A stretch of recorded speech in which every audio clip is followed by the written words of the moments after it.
we have the lieutenant governor up there, and I was the head of his detail. And there's Tom Brady again. And so I asked the lieutenant governor, I said, hey, would you like to meet Tom Brady?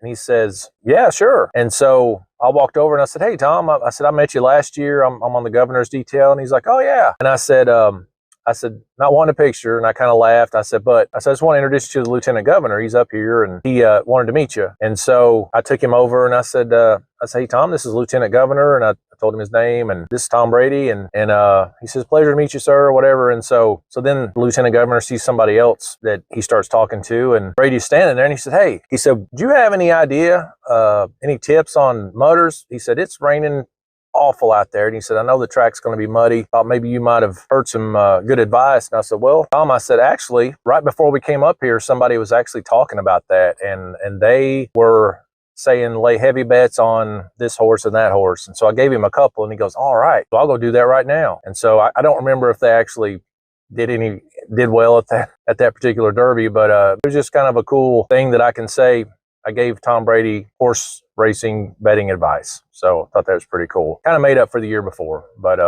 anyway, just one of the things that kind of came with the job. We were at the Derby every year. It's kind of our Super Bowl in Kentucky, and just a really cool experience. But just wanted to share that with you.